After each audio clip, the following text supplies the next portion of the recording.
So I'm doing my nighttime skincare routine. और इस वक्त ठंडे पानी से मुंह धोना मतलब मेरे पास इतना टाइम नहीं है कि मैं गीज़र से पानी निकालूं, मग्गे में पानी डालूं, उसके बाद मैं मुंह धोऊं गर्म पानी से। नो, मैं ठंडे पानी से मुंह धो लूँगी, लेकिन ये कतई ना करूँ, तो इसलिए बहुत ज़्यादा ठंड लगती है। मैंने देखा कुछ लोगों के घर में सिस्टम होता है वाला, जैसे एक नलके में गर्म पानी आता है, एक नलके में ठंडा पानी आता है। मतलब हमने ये जो बाथरूम है ये काफ़ी लेट बनाया था, पुराना बाथरूम नहीं है बहुत, स्टिल घर वालों ने सोचा नहीं कि इसमें बोला सिस्टम ऐड कर लें। नो, कतई नहीं। पर इट्स ओके यार, क्योंकि इतना ज़्यादा वो नहीं होना चाहिए, मतलब किसी चीज़ पे निर्भर कि मतलब हम ठंडे हो रहे हैं अगर पानी से तो उससे दिक्कत हो रही है वगैरह वगैरह, फलाना ढिमकाना। I feel like we should be strong, क्योंकि बचपन में मैं क्या करती थी, सर्दियों में सॉक्स नहीं पहनती थी कि नहीं भाई स्ट्रॉन्ग होना चाहिए बंदे को, इतनी आदत नहीं होनी चाहिए। मतलब मेरे माइंड में स्टार्टिंग से ये चीज़ है कि इंडिपेंडेंट होना चाहिए। मनी वाइज नहीं बोल रही मैं, I am talking about independent mentally, कि मतलब हम किसी चीज़ पे, किसी इंसान पे या फिर किसी भी चीज़ पे इतने ज़्यादा निर्भर ना हो जाए कि वो ना हो ज़िंदगी में या फिर वो चीज़ ना हो ज़िंदगी में, तो हमारी ज़िंदगी जहन्नम बन जाए। जहन्नम, हाँ, नरक, जहन्नम। तो मेरे को स्टार्टिंग से ही है ये। और मैं क्या करती थी, मैं अगर जून जुलाई की गर्मियाँ है ना, तो वैसे पुंछ में इतनी भी गर्मी नहीं होती, मतलब पुंछ के लोगों के हिसाब से गर्मी है, लेकिन इतनी भी गर्मी नहीं होती कि मतलब अब तो ग्लोबल वार्मिंग बढ़ गई है तब के हिसाब से तो। लेकिन मैं क्या करती थी कि मैं जब हॉलीडेज होमवर्क कर रही होती थी जून जुलाई में, तो फिर मैं जिस कमरे में बैठी होती थी उस कमरे का फ़ैन ऑफ कर देती थी। तो क्योंकि मैं चाहती थी कि मेरे को फ़ैन की भी आदत ना पड़े लाइफ में, मैं इतनी स्ट्रॉन्ग हूँ फ्यूचर में, मतलब वो स्टार्टिंग से माइंडसेट आता था कि मैं इतनी स्ट्रॉन्ग हूँ कल को mentally. It was not about physically strong होना, क्योंकि बहुत फिजिकली स्ट्रॉन्ग लोग होते हैं जो मतलब चीज़ों पे डिपेंड होते हैं कि मतलब हाँ ठंड लग रही है तो 10 चीज़ें पहननी है, मतलब ये तो ऑब्वियस सी नेचर है। लेकिन एक होता है ना कि हम बहुत ज़्यादा कंफर्ट में रहने शुरू हो जाते हैं, बहुत ज़्यादा नहीं यार रजाई से बाहर नहीं निकल सकते। वो चीज़ नहीं होनी चाहिए कि मतलब अगर आपको रजाई से निकलना है बाहर तो आप निकल सको, इतना ज़्यादा कंफर्ट जोन में नहीं रहना चाहिए। तो मैं स्टार्टिंग से ही कंफर्ट जोन अवॉइड करती हूँ, पता नहीं क्यों ऐसी। मतलब ये चीज़ मैंने बड़े होकर सोची कि वाह यार ये चीज़ जो मैं करती थी कि वैसे सही तो नहीं है पर सही है भी। और एक टाइम मैंने क्या किया, मेरे को बहुत टाइम तक 2-3 महीने कोल्ड रहा, शायद घर पर उन्होंने नोटिस नहीं किया कि मेरे को कोल्ड है, तो मैंने दवाई नहीं खाई कोल्ड की, ना ही मैंने घर पे किसी को बताया कि मेरे को दवाई चाहिए कोल्ड की। ऑब्वियसली कोई अगर आपको थोड़े दिन का कोल्ड है और वो ठीक हो रहा है 2-4 दिन में तो इट्स नॉर्मल, लेकिन अगर आपको बहुत टाइम से कोल्ड है और मतलब बहुत ज़्यादा लंबा हो गया वो प्रोसेस, तो फिर दवाई खा लेनी चाहिए। तो मैंने सोचा नहीं नहीं, मैं क्या करती थी, भगवान जी का प्रसाद होता था मैं वो खा लेती थी। मैं सोचती थी उस टाइम पे, मेरी सोच क्या थी कि मैं सोचती थी कि अगर भगवान ने चाहा कि मैं ठीक हो जाऊँ तो मैं ठीक हो जाऊँगी, मुझे दवाई खाने की ज़रूरत नहीं पड़ेगी।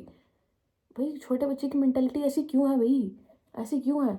और मेरे को स्टिल अभी तक याद है कि यार स्कूल में मैं एक दिन रुमाल नहीं लेके गई, और तब सलवार कमीज़ पहनते थे हम स्कूल में।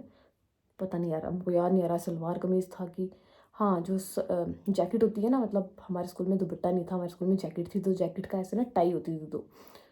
तो मेरे को इतनी नोज़ी आ रही थी, मतलब हाँ चलो नाक बह रही थी कि मैं वैसे बेंच के नीचे मैंने अपना पेन फेंका और मैंने नीचे जाके अपनी नाक साफ़ की, और मैं पूरा दिन यही करती थी, मैं अपनी शर्ट उल्टी करके नाक साफ़ करती थी। और लिटरली जब मैं घर आती थी मतलब बताना नहीं चाहती, बहुत ग्रॉस है, चलो ये पार्ट ब्लूपर में डाल देती हूँ। तो जब मैं स्कूल से घर आती थी यार, लिटरली मैं पूरा दिन, मतलब रुमाल तो गंदा हो जाता था थोड़ी देर में, तो फिर जब सूख जाता था, मतलब जब नोज़ी सूख जाती थी रुमाल के ऊपर, तो वापस इस्तेमाल कर लिया। तो जो घर में मेरे रूम में पर्दा लगा था, मतलब मेरा रूम नहीं था, सबका रूम था, मतलब हम सब भाई बहनों का, मम्मा का भी रूम वही था। तो जब उस रूम में जो पर्दा लगा था, मैं उस पर्दे को उल्टा करके सड़िंग सड़िंग के नाक साफ़ करती थी, और एक मतलब बहुत ज़्यादा नाक बहती थी। और लिटरली उस पर्दे में बाहर से देखो रोशनी आ रही होती है ना, जब पर्दे में रोशनी पड़ रही होती है, नहीं बड़े बड़े नोज़ी के थप्पे लगे होते थे। एंड वो चीज़ मतलब एक दिन राघव देख के बहुत हंसा कि ये क्या कर रही है, ये नाक साफ कर रही है। पर मतलब किसी ने ये ध्यान नहीं दिया कि बेचारी बच्ची को इतना टाइम से कोल्ड है। हमारे घर में वो सिस्टम नहीं था, मतलब वो सिस्टम होता है ना कि ओ माय गॉड बच्चे को ये क्या हो गया, मतलब हमारे घर में ये हॉस्पिटल जाने का और डॉक्टर्स के पास जाने का रिवाज नहीं था पहले।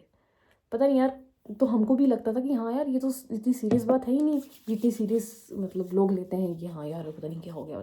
हमको लगता था नहीं यार, कुछ लोग होते हैं जो स्टार्टिंग से ही टफ होते हैं कि नहीं भाई नहीं जाना डॉक्टर के पास, नहीं जी, क्योंकि घर का जैसा माहौल होता है हमारा माइंडसेट ही वैसा बन जाता है कि हाँ यार। तो फिर जब मैं थोड़ी बड़ी हुई तो मेरे को रियलाइज़ हुआ कि जब इतनी ज़्यादा मैं बीमार हो गई थी कि कोल्ड मेरे को इतना बढ़ गया था, तब तो डॉक्टर को दिखा देना चाहिए था। मतलब डॉक्टर को नहीं, एटलीस्ट मेडिसिन तो ले लेनी चाहिए थी यार थोड़े टाइम की। मेरे को याद है अभी तक कि मेरे को बहुत लंबा कोल्ड चला था, वो बहुत लंबा। शायद एट द एंड मैंने मेडिसिन ही ली होंगी, और मेरे को नहीं याद कि मैंने मेडिसिन ली हो और मैंने चैन का कोई दिन देखा हो। वो मेरी बहुत गंदी सर्दियाँ काटी थी। और जब मैं बड़ी हुई मैंने रियलाइज़ किया कि यार वॉट, इतना ज़्यादा भी क्या हो गया है कि भगवान चाहेगा तो मैं ठीक हो जाऊँ। ठीक है यार, एक हद तक की मेंटालिटी ठीक है, लेकिन एक छोटे बच्चे की मेंटालिटी खुद से ऐसी हो ना कि नहीं यार, अगर भगवान सर्दी दे रहा है तो हमको बर्दाश्त कर लेनी चाहिए, अगर भगवान गर्मी दे रहा है हमको बर्दाश्त कर लेनी चाहिए। मतलब आई वॉज़ वेरी, पता नहीं बचपन से, पता नहीं पिछले जन्म क्या थी मैं, जो मेरा माइंडसेट ऐसा था बचपन में कि नहीं जो भगवान दे रहा है वो सही है। मतलब मैं हर चीज़ को एक्सेप्ट करती थी, चाहे वो बुरी हो चाहे वो अच्छी हो। मतलब इसलिए मैंने कभी आवाज़ नहीं उठाई, चाहे कुछ भी बुरा क्यों नहीं हो रहा। मतलब ना यार, ये भगवान की मर्ज़ी है, भगवान की मर्ज़ी के खिलाफ, क्योंकि एक लाइन बचपन में सुन ली थी कि भगवान की मर्ज़ी के खिलाफ एक पत्ता भी नहीं हिलता। तो आई वाज़ लाइक हाँ यार, अगर भगवान चाह रहा है, मैंने ये कदम यहाँ पे रखा तो मतलब मेरा कदम यहाँ पे पड़ना था, इसलिए मेरा कदम यहाँ पे पड़ा। मैंने इस 1 मिनट में 15 सांसें ली, क्योंकि मेरे को 15 सांसें लेनी थी, इसलिए मैंने ली। और कभी कभी मैं क्या करती थी, 1 मिनट में 150 सांसें ले ली थी, 50 सांसें ले ली। तो सोचती हाई, कहीं मैंने भगवान को हरा तो नहीं दिया, कहीं मैंने भगवान की मर्जी के खिलाफ तो नहीं किया क्या, तो उसने मेरी 15 20 10 सांसें लिखी हो एक मिनट में और मैंने 50 सांसें ले ली। तो मैं सोचती थी कि नहीं, अगर मेरे माइंड में ये बात आई है कि मैं 1 मिनट में 50 सांसें लूँ, तो फिर भगवान ने वो चीज़ लिखी होगी कि मैं 50 सांसें लूँ, इसलिए मेरे माइंड में चीज़ है कि मैं 50 सांसें लूँ, इसलिए मैंने 50 सांसें ली, क्योंकि भगवान चाहता था। अब मैं दिन पूरा ये सोचती रही भाई, अगर आप मेरे को पूछोगे ना कि मैं बचपन में बैठ के ऐसे क्या सोचती रहती थी और मैं पढ़ाई क्यों नहीं करती थी, I was literally her time ये सोचती रहती थी कि ऐसा है क्योंकि भगवान चाहता है, ऐसा हो रहा है क्योंकि भगवान चाहता है, मुझे मार पड़ी है क्योंकि भगवान चाहता है, मैं नहीं पढ़ती क्योंकि भगवान चाहता है। तो हाँ, मैं हर चीज़ के लिए भगवान को जिम्मेदार ठहराती थी। ऐसा नहीं था ब्लेम करती थी, ब्लेम गेम वाला सीन नहीं था। ब्लेम तो मैंने बड़े होकर करना शुरू किया, जब एक पॉइंट पे मेरी बस होगी, जो मेरी बॉडी ने फंक्शन करना बंद कर दिया, मतलब बंद नहीं कर दिया, कम कर दिया, कि मेरे को IBS हो गया, मैं बेड पे पड़ी रहती थी, मेरा वेट 29 kg हो गया था। उस पॉइंट पे मैंने भगवान के आगे कंप्लेन करना शुरू करा और बोलना शुरू करा कि मैं बचपन से इतनी अच्छी रही हूँ, मैंने ट्राई किया कि मैं कभी किसी का दिल ना दुखाऊं, कभी कुछ बुरा काम ना करूँ, मेरे साथ इतना बुरा हो रहा है तो क्यों भाई। आई वाज लाइक क्यों। तो धीरे धीरे मेरे को हुआ रियलाइज़ कि हाँ यार, एक तो मैटर नहीं करता यार, अगर हमारे साथ इस ज़िंदगी में कुछ बुरा हो भी रहा है ना, तो फिर इस ज़िंदगी सिर्फ इतना सा पार्ट है यार। हम बहुत कितनी ज़िंदगियाँ जी के आए, तो ये तो फ्रैक्शन ऑफ सेकंड भी नहीं है उस चीज़ के आगे।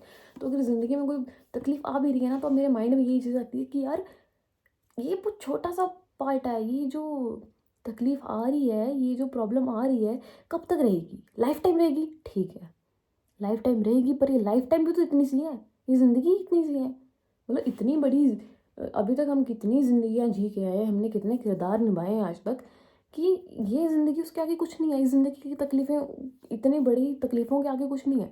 यू नेवर नो आप पिछले जन्म क्या थे, आपका कितनी बार मर्डर हुआ होगा, कितनी बार आपके साथ गलत हुआ होगा, कितनी बार आपने किसी के साथ गलत किया होगा, कितनी बार हम हमने बच्चे पैदा किए होंगे, कितनी बार हम हमारे साथ हम वो स्लॉटर हाउस में वाले लगे होंगे, कितनी बार हम कितने हर तरीके में दुनिया में जितने काम एग्जिस्ट करते हैं वो सब हम वो सब कर चुके हैं किसी ना किसी लाइफ में, क्योंकि हम बहुत ज़िंदगियाँ जी के आए हैं यार पीछे, हमारी आत्मा बहुत पुरानी है। तो ये जो नया बॉडी हमको मिली है, अगर ये प्रॉब्लम में है तो इट डजेंट मैटर, क्योंकि इट्स सब मैटर ऑफ टाइम, थोड़ा सा टाइम है, कट जाएगा, it will pass. The thing is, हमारी सोल अच्छी होनी चाहिए, हमारी सोल प्योर होनी चाहिए, हमारी सोल को ये होना चाहिए कि हाँ मैंने कुछ गलत नहीं किया, हाँ मैं कुछ गलत कर नहीं रही हूँ, हाँ मैं कुछ गलत नहीं करूँगी, मैं किसी का दिल नहीं दुखाऊंगी, मैं किसी के साथ बुरा नहीं करूँगी। हालांकि मैं जो इतनी बड़ी बड़ी बातें करती हूँ, मैं पिछले 5 6 सालों में मेरी हेल्थ इश्यूज़ ने मेरे को इतना ज़्यादा दबा दिया कि मेरी थोड़ी ज़ुबान से बदतमीज़ हो चुकी हूँ। मतलब लिटरली वो जो एक एक एक होता है ना कि आप स्प्रिंग को जितना दबाओगे ना, वो बाद में उतनी ही उछलती है, आप स्प्रिंग को दबा नहीं सकते उसको रोकने के लिए। तो वो मैंने अपने अपने इमोशंस अंदर इकट्ठे कर करके वो जब एक अंदर बीमारी बन गई, क्योंकि स्ट्रेस जो है वो काफ़ी बीमारियाँ पैदा करता है। तो जब बीमारी बन गई एट दी एंड, जो मुझे पता चला एट दी एंड, इतनी कड़ियाँ जोड़ने के बाद कि मेरे को पता चला कि मेरे को बीमारियाँ क्यों हुई हैं, कि मतलब मैंने अपने अंदर वो चीज़ें सारी दबा के रखी, अपनी इमोशंस को, अपनी फीलिंग्स को सप्रेस करती रही, कुछ बोला नहीं कभी। तो अब मेरा ऐसा हो गया कि मैं फटती हूँ अब जब कोई छोटी सी इशू होता है या छोटा सा कोई सीन हो जाता है या छोटा सा मेरे को कुछ भी प्रॉब्लम हो जाती है या घर पे कोई भी कुछ बोल देता है, मैं फट जाती हूँ भाई, मैं बोल देती हूँ। क्योंकि मेरे मन में अब ऐसा है कि अगर मैं दिल में रखूँगी तो फिर वो चीज़ वापस से एक बीमारी पैदा करेगी, और एट दी पॉइंट जब आप बीमार हो जाती हो ना, उस पॉइंट पे आपको कोई नहीं होता है। लिटरली कह सकते हैं कि घर वाले साथ हैं, हाँ हैं, घर वाले साथ होते हैं। पर एक पॉइंट पे ना आपका शरीर इतना तंग आ जाता है ना कि आप इतने चिड़चिड़े हो जाते हो कि आपको उनके होने से भी दिक्कत होने लगती है कि भाई ये क्यों है भाई? नहीं, मेरे को रहना ही नहीं भाई, मेरे को अकेला रहना है।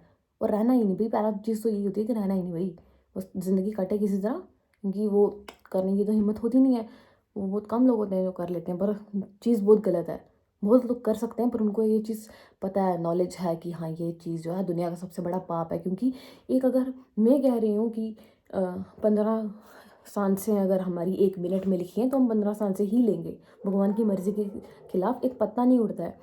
तो अगर भगवान की मर्ज़ी के खिलाफ एक पत्ता नहीं हिल सकता, तो हम भगवान की मर्ज़ी के खिलाफ ये दिया हुआ शरीर छोड़ रहे हैं। उसको बोल रहे हैं कि ले भई, भगवान के मुँह पे बोल रहे हैं कि ले भई, मुझे नहीं चाहिए। ये जो तूने दिया है, I don't like it at all. बल्कि उसने इतनी मेहरबानी की है ये दे के, तो स्टिल हम उस पॉइंट पे बोलते हैं कि नहीं हमको नहीं चाहिए, एंड वी कुछ प्रॉब्लम्स डिप्रेशन की वजह से अपने आप को ख़त्म कर देते हैं। तो वो एक तरह से भगवान को बोलना हो गया कि ले भाई, मुझे नहीं चाहिए तेरी दी हुई ज़िंदगी, नहीं। तो वो ये दुनिया का सबसे बड़ा पाप है। तो इसीलिए बहुत लोग अपने आप को ख़त्म नहीं करते, क्योंकि ये दुनिया का सबसे बड़ा पाप है। क्यों बोल रही हूँ मैं ये सब? Why am I speaking this? क्योंकि आने वाले 50-60 साल बाद मैं नहीं होंगी यहाँ पे, तब पता नहीं दुनिया कैसी बन गई होगी। क्योंकि आज से 50-60 साल पहले कभी किसी ने सोचा नहीं होगा कि कोई कैमरे के आगे ऐसे रख के कुछ बोल सकता है। तो हाँ यार, आज से 50-60 साल बाद दुनिया पता नहीं क्या बन गई होगी। कौन लोग, मतलब कोई होगा भी जो मेरी वीडियो देख रहा होगा, उनकी मेंटालिटी कैसी होगी। क्योंकि कलयुग इतना बढ़ चुका है कि अब हर 10-10 साल बाद बहुत ज़्यादा चेंजेस आते जा रहे हैं। चेंजेस एक इंसान के बिहेवियर में, एनवायरनमेंट में, मतलब हर चीज़ में। अब कर्मों को देखा जाए, कर्म अब लोग कितने ज़्यादा गंदे कर्म कर रहे हैं अब इस पॉइंट पे। कहाँ सतयुग था, कहाँ ये कलयुग है। तो हाँ, एट द एंड मैं यही कहना चाहूँगी, ये मेरी स्किन केयर कंप्लीट हो चुकी है और मेरा भाषण भी कंप्लीट हो चुका है। अब मुझे दवाई खा लेनी चाहिए मेरा जो पेन हो रहा है उसका, और वो जल्दी हील हो जाएगा।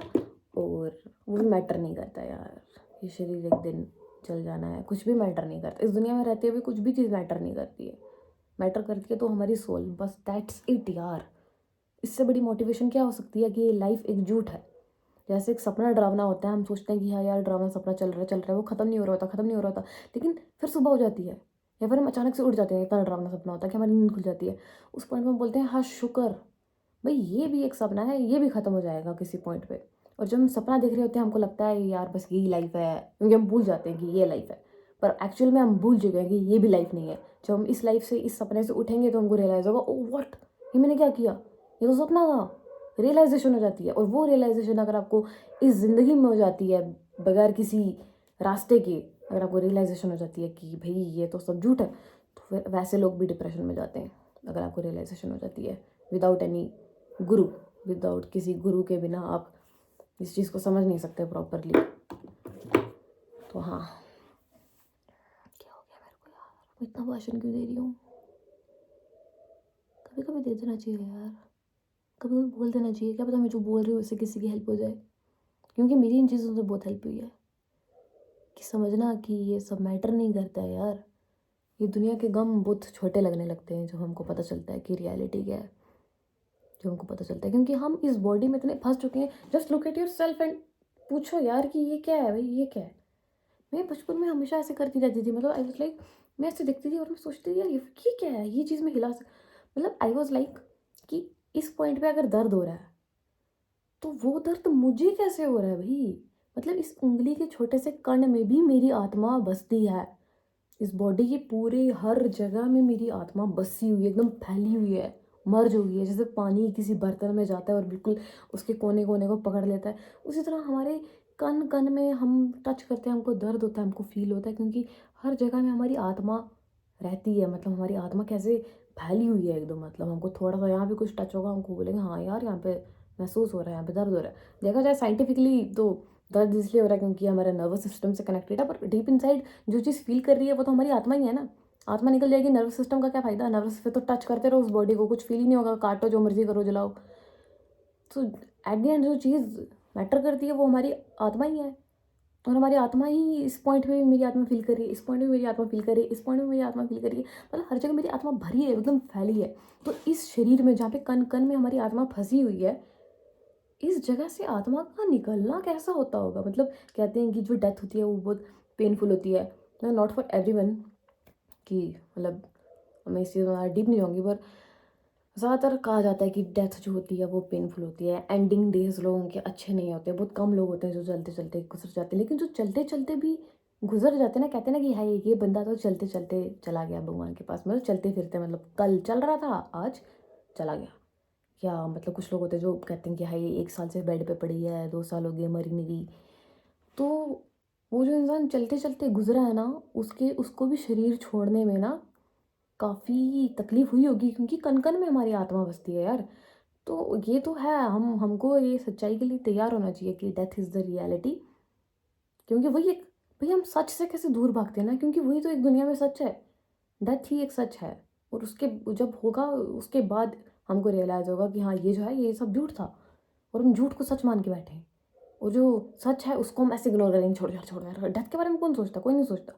पर सोचा जाए तो कण-कण से प्राण निकलना, पूरी बॉडी से इस सोल का ऐसे खींच के निकलना, एक कैसी फीलिंग होती होगी, मतलब जस्ट इमेजिन।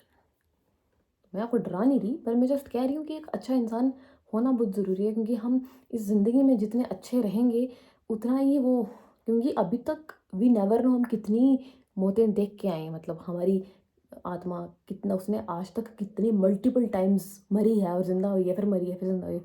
अलग शरीर, अलग बॉडी, अलग एकदम सब कुछ अलग, सब कुछ अलग। क्या पढ़ रही हूँ यार, what am I talking about? हाँ, मतलब it's just kind of spiritual awakening. I was very spiritual, मतलब I am very spiritual, but I was very spiritual in my childhood, की हर टाइम यही सोचती रहती थी। और एक टाइम तो हद ही होगी ना, मतलब सोचने की, वो मैं शेयर नहीं कर सकती।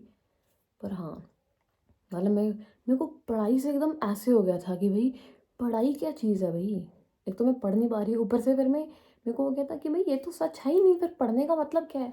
नौकरी करने का मतलब क्या है? पैसा का, इवन खाना खाने का मतलब क्या है? फिर मैं सोचती थी कि नहीं यार, भगवान ने अगर इतना खाना लिखा है हमारे नसीब में, तो हमको ये खाना तो खाना ही है, जैसे मर्जी। तो हाँ यार, स्टिल जब मैं बैठती हूँ तो मैं सोचती हूँ, मतलब लिटरली अभी कुछ दिनों पहले क्या हुआ, मैं आपको बताती हूँ। कि मैं कहीं खड़ी हुई थी, पता नहीं क्या, मेरे को बिल्कुल याद नहीं आ रहा क्या सिचुएशन थी। हाँ, मैं शायद बाहर थी, चूमों को घुमा रही थी, और वहाँ से मैंने एक अंकल आंटी देखे मेरे मोहल्ले के ही। तो उनको मैंने देखा, वो ऐसे अपने घर में अंदर बाहर घूम रहे थे। तो मैंने उनको देखा, तो मैंने सोचा कि यार, मैं ना जब भी किसी इंसान को मिलती हूँ ना, मैं या फिर किसी इंसान को ऑब्जर्व कर रही होती हूँ ना, मैं उसकी उस प्रेजेंट लाइफ को इमेजिन नहीं करती कि इसकी अभी लाइफ में क्या चल रहा होगा। मैं उसकी डेथ को इमेजिन करती हूँ हमेशा, पता नहीं क्यों। I always imagine everybody's death, कि भाई इस इंसान का एंड कैसा होगा। ये जब अपनी ज़िंदगी जी चुका होगा, अपने आखिरी पलों में होगा, तो ये क्या सोच रहा होगा कि मैंने अपनी ज़िंदगी में क्या क्या किया है। और इसके साथ वाले जो होंगे वो क्या सोच रहे होंगे। और जो वो इंसान ये इतना बड़ा घर बना के, अपना ये पूरा घर बना के, जिसको वो अपना घर समझता है, एक्चुअल में वो उसका घर है ही नहीं। जिस इस बॉडी को अपना घर समझता है, ये भी अपना घर है ही नहीं। तो वो इंसान एट द एंड, उसकी एंड टाइम, उसके जनाजे में या फिर उसके संस्कार में कौन कौन जाएगा? कितने लोग जाते हैं ना एक इंसान के अंतिम संस्कार में, कितने लोग जाते हैं भाई। मेरे को तो इतने लोग जानते, मतलब जानते हैं, पर वो एक फेस टू फेस जानने वाली बात अलग होती है ना। तो मैं सोचती हूँ कि अगर मैं अभी हो गई, तो फिर मेरे अंतिम संस्कार में कितने लोग आएंगे? 100 200। पर 100 200 लोग तो कभी मेरे को पूछते ही नहीं आके कि अपर्णा कैसी हो। फिर 100 200 लोग मेरे जनाजे, मेरे अंतिम संस्कार में आके रोएंगे क्यों यार?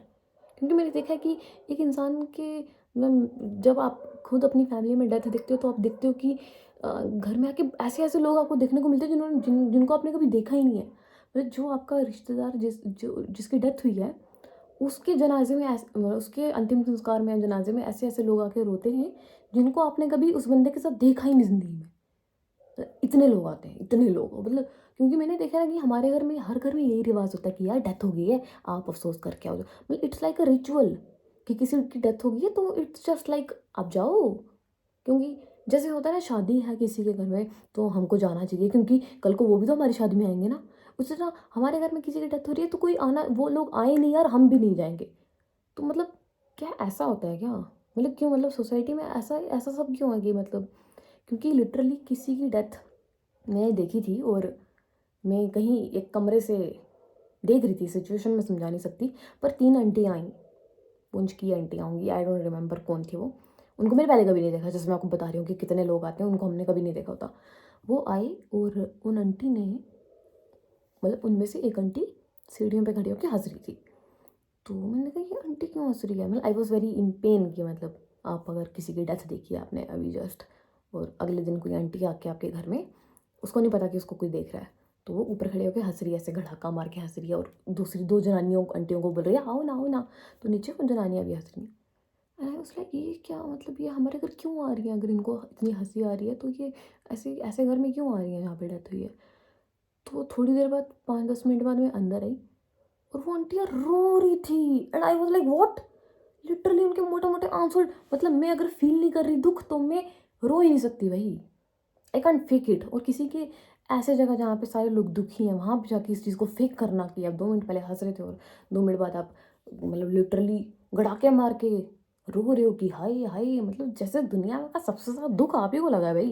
I was shocked. उस टाइम को पता चला कि लोग कितने डबल फेस्ड होते हैं। उस टाइम को पता चला कि यार ऐसा भी होता है, क्योंकि मैं अवॉइड करती हूँ कहीं पे भी जाना, कहीं अगर कुछ हो जाए तो मैं अवॉइड करती हूँ, क्योंकि मैं एक्सप्रेस ही नहीं कर पाती, फर्स्ट ऑफ ऑल एक्सप्रेस ही नहीं कर पाती, और मेरे अंदर वो चीज़ है ही नहीं यार। मैं लिटरली, मैं अगर आपको बताऊँ ना तो लाइफ में एक पॉइंट पे ऐसा कुछ हो गया था कि मैं एक हद तक रोई थी, उसके बाद मैं हंसने लगी थी, और लिटरली मेरे फैमिली के जितने भी रिलेटिव्स थे उनको लगा इसको भूत चिमड़ गया है। हम वहाँ से क्या बोलते हैं, शमशान घाट से होके आए, इसको वहाँ से कोई भूत चिमड़ गया।